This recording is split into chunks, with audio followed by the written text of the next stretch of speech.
on providing healthcare to our people is actually devolved. Pero tumutulong pa rin ang DOH. Kaya nga, nagkakandahirap ang lahat-lahat.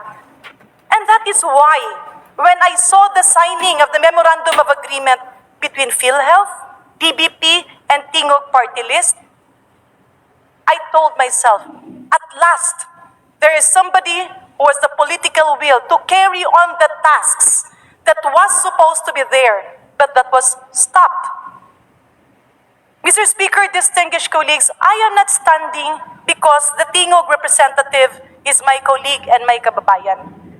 But I am standing simply because we still have not learned from the crab mentality that resides in some of the minds and of the hearts of some fake experts pretending to be health advocates. And why am I saying so? Ano ba ang problema? Pag-usapan natin ang katotohanan. Ilang LGU hospitals ang accredited ng Philheath? Ilang city health offices ang accredited ng Philheath? Ilang rural health units ang accredited ng Philheath? Ilang barangay health station ang accredited ng Philheath? Ilang bayan ang may paanakan na accredited ng Philheath? Ilang bayan ang may ospital na napupuntahan ng ating kababayan? Why are we afraid to speak the numbers? Dahil yung mga ito ay hindi kinakayanan ang epekto ng devolution. And the mere intention of that Memorandum of Agreement, as I was seeing it, Mr. Speaker, distinguished colleagues, is magkaroon ng katulong. May we request the Secretariat to flash the second slide? The next slide, please. Next slide, please. Previous, next slide, please. The summary, next slide, please. Yan. Ang nakalagay sa MOA, ang nakasaad doon ay ang suporta sa local government units by helping them access. The technical assistance that will be provided addresses one of the main bottlenecks of healthcare financing. Alam nating lahat ng mga kongresista dito at alam din ng ating mga kababayan, many of the local government units does not have the technical capability to prepare documents for healthcare borrowings. Financial projections, kaya ba nilang gawin yon? Hospital development, kaya ba nilang gawin yon? Ang pangkaraniwang nangyayari, those who can afford will outsource from technical consultants na napakamahal. Those who can afford will get the inputs of the professionals who are financially literate. Pero pag-usapan natin ang 7 bayan sa aking distrito, ni walang isa doon ang kayang gumawa ng hospital development plan. Kasi nga sa usaping kalusugan, yung nag-iisang doktor doon, siya na ang bahala sa family health, siya ang bahala sa vaccination, siya ang bahala sa preventive healthcare, siya ang bahala sa TB, sa AIDS, sa diabetes, sa hypertension, sa cancer, name it. One-man army ang labas ng ating mga rural health physicians. And here you are, telling the government, bawal ang MOA na yan. Hindi na nga kaya ng ating rural health physician ang kanyang trabaho sa dami ng admin tasks. Ngayon, papagawain mo pa siya ng financial projections, gagawa pa siya ng hospital development plan, pupunta pa siya paulit-ulit sa DBP para defend yung kanyang proposal. Gagawa pa siya ng project proposal at napakaraming papel. Mr. Speaker, distinguished colleagues, let us not be hypocrites. Let us allow those who would like to help our people. It is not Filipino to be an advocate of crab mentality. It is not Filipino to pretend that you would like to be a health reform advocate where in fact, puro ka lang salita at wala kang gawa. Mr. Speaker, distinguished colleagues, sino ba dito ang makakapagsabing we are near universal healthcare? Where in fact, they are not accredited because they need the capital. Ang sinasabi ng iba na namayagpag sa radyo at sa telebisyon ng mga nakaraang araw, andyan naman yung DOH, andyan naman yung DILG. Bakit? Ilan ba sa ating mga bayan at mga probinsya ang tinulungan ng DOH mag-apply ng loan sa financial institutions? Ilan ba sa ating mga bayan, probinsya at syudad ang tinulungan ng DILG para mag-apply ng utang or loans nila para sa kanilang sariling development? In other words, Mr. Speaker, distinguished colleagues, naiintindihan naman natin ang hinaing ng lahat ukol sa usapang kalusugan. Pero ang hindi ko naiintindihan, ang kaplastikan na nagpapanggap ng mga eksperto, subalit alam natin na isa sila o iisa sila sa mga iilang elemento na sumira sa totoong universal healthcare law. Mr. Speaker, distinguished colleagues, ang narinig kong paulit-ulit na salita for the past days, DOH should provide all. But Mr. Speaker, health is devolved. Ano ba ang gusto nila? Pagka naman hindi mo sundin ang batas, makukulong ang mga doktor natin sa DOH. Ang sabi pang pangalawa, Philheath is being politicized. It is fund meddling. Mr. Speaker, distinguished colleagues, hindi pa pwedeng wala ang Philheath. Dahil ang insurance ang tanging mekanismo that makes health provision sustainable. In other words, pag wala ang Philheath, patay ang healthcare facility. And that is why, Mr. Speaker, distinguished colleagues, yours truly, crafted, is the author of the Medical Assistance Program. Wala pa po ang malasakit, nagsimula po yan sa MAP, or the Medical Assistance Program, which was later on changed in name into Malasakit Program. But it's basically the Medical Assistance Program that I myself crafted, created, had it implemented and funded, and improved when I joined the Department of Health.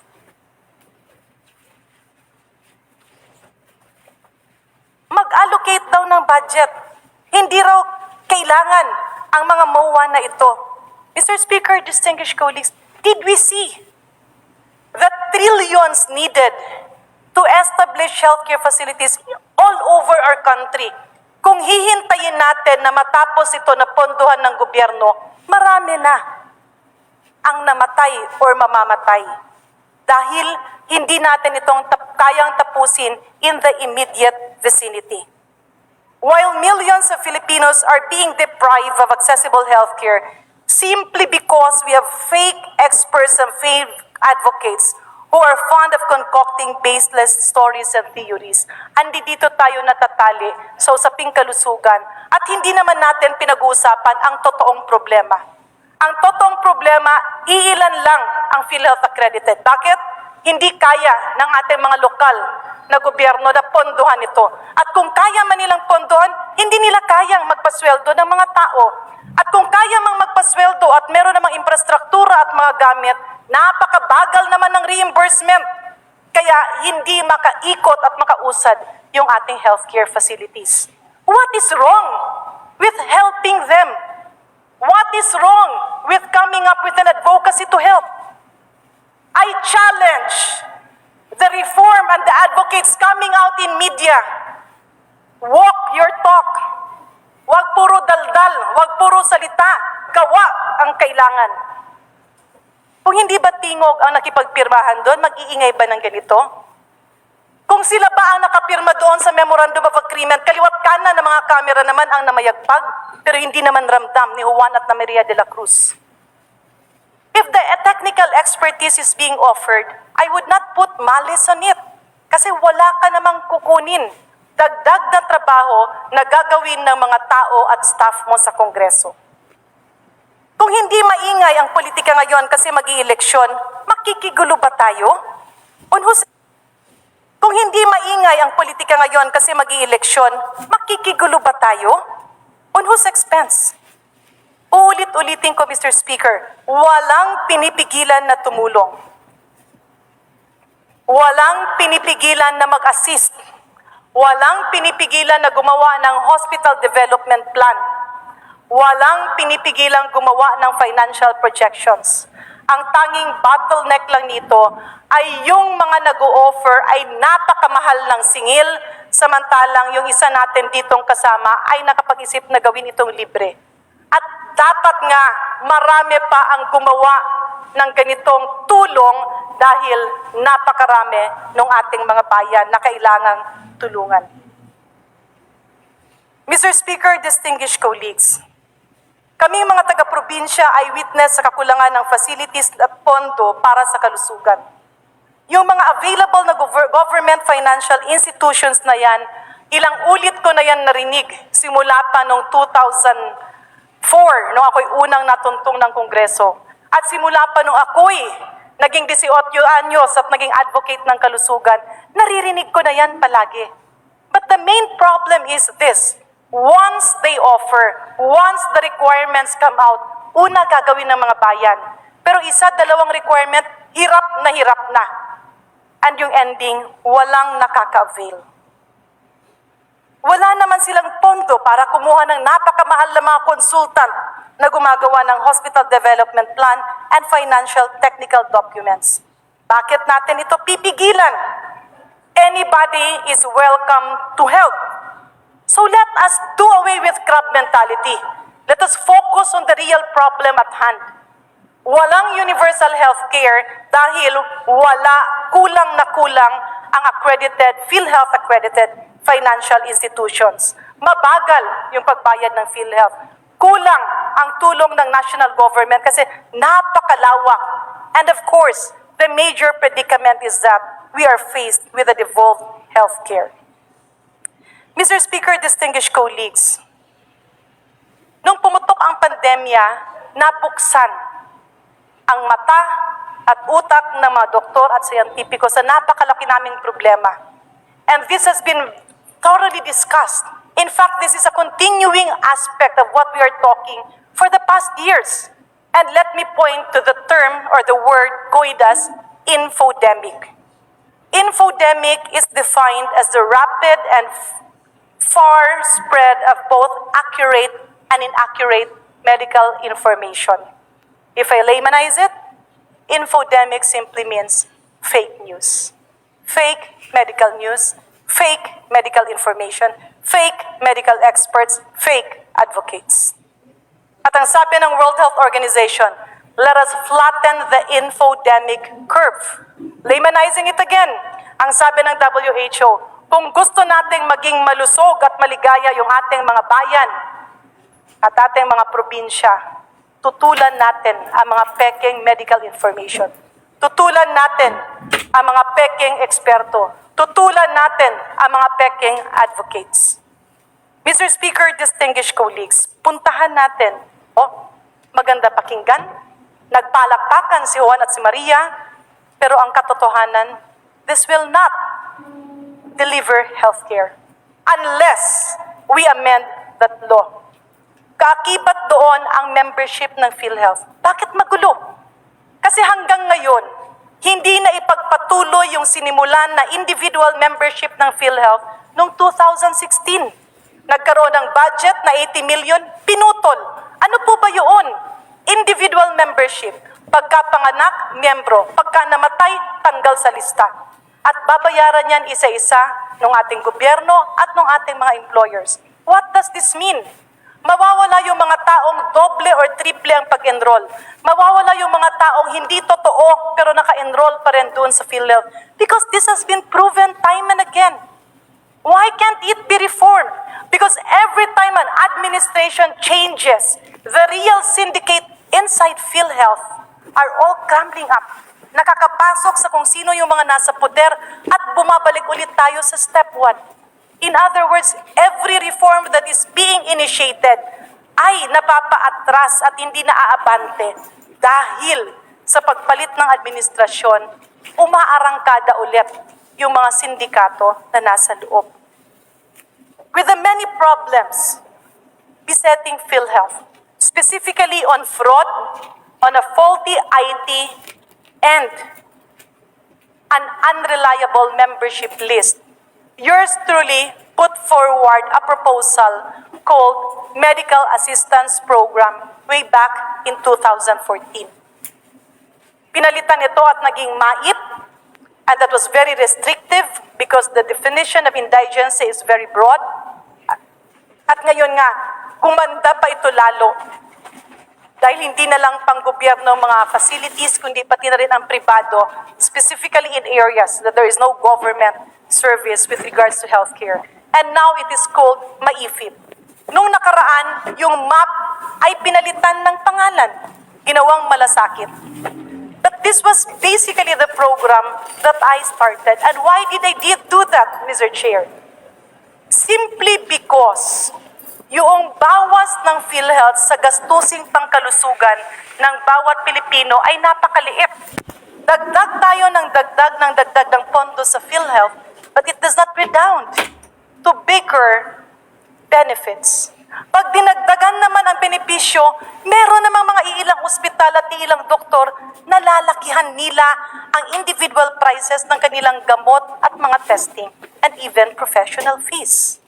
In other words, Mr. Speaker, the medical assistance program was there as an alternative. Why? Dahil hindi ini-invest ang pera sa kung saan-saan para kumita, kundi ginagamit direkta sa tao. Yung bawas sa gastusin, pangkalusugan, ay mas malaki ikumpara sa binabawas ng Philheath. It was supposed to be a stepping stone.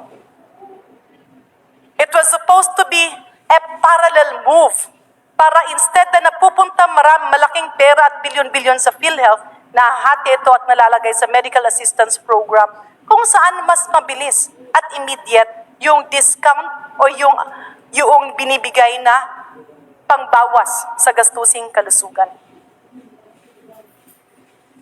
In other words, Mr. Chair, this was being done. Why? Because at that time, only 3% of our rural health facilities was Philheath accredited. At that time, many of our LGU hospitals had suspended services with Philheath dahil kulang ng espesyalista, kulang ng tao, o may kailangan sa infrastruktura. At that time, 0.08%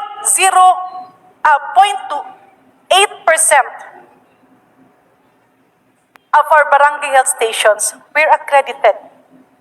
At kaya nga lumabas ang ating financial institutions, Mr. Speaker, distinguished colleagues, para bigyan ng breathing space yung ating mga LGUs at gawing accredited yung kanilang mga facilities.